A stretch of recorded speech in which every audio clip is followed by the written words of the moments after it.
Bonjour. Nous sommes actuellement dans une période assez difficile de la pandémie du coronavirus. Nous avons dépassé les 500 cas diagnostiqués au cours des 24 dernières heures. On parle de rebond, on parle d'excès, de recrudescence. Mais moi, je m'excuse, c'est une deuxième vague de la pandémie, comme ça a été observé un peu partout dans le monde. D'ailleurs, nous ne sommes pas sur une île déserte, nous sommes interconnectés avec tous les pays du monde. Et ce qui se passe ailleurs se passe chez nous. Il a fallu un petit déconfinement pour laisser les gens un peu prendre les transports en commun, etc., ouvrir les commerces, ce qui est vital pour une économie d'un pays.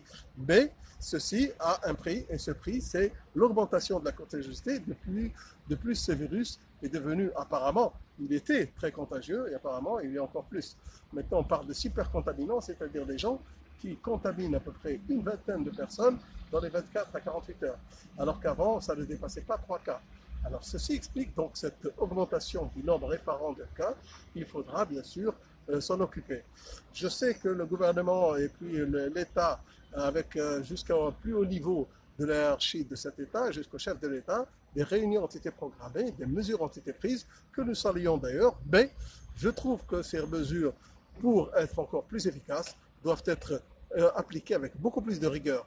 Et bien sûr, les rigueurs, ça ne veut pas dire insister. Il faudra sanctionner tous ceux qui ne respectent pas les consignes données pour essayer de casser la chaîne de transmission et la propagation du virus au sein de la population.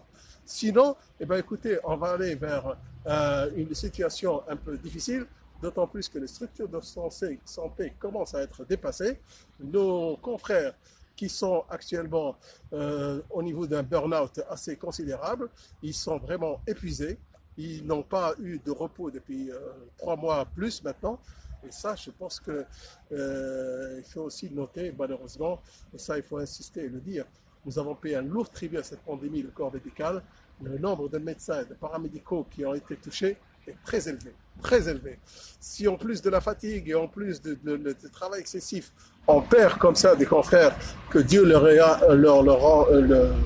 que Dieu leur rend l'âme, etc., qu'ils trouvent le repos, Inch'Allah, mais il faudra que l'on soit un peu plus vigoureux. Nous demandons à ce que les consignes et la rigueur s'impose par la force de la loi, et cette force de la loi, elle est bien sûr demandée à tous les niveaux, Nous ne devons pas laisser passer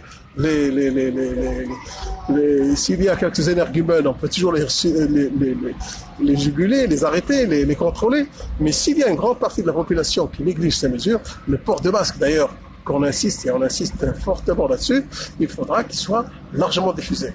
Alors, encore un bémol à mettre ici au niveau des masques, c'est leur qualité. Celles qui sont vendues ne répondent pas toutes aux normes, bien sûr, et surtout, elles sont, je trouve, à mon avis, un peu chères. Il faudra que l'État contribue et que la société civile y contribue pour que l'on puisse permettre à la population, dans sa grande proportion, d'être protégée et de se protéger. Sinon, encore une fois, nous allons vers une nouvelle recrudescence et alors là, ça va être le drame auquel on ne pourra pas faire face.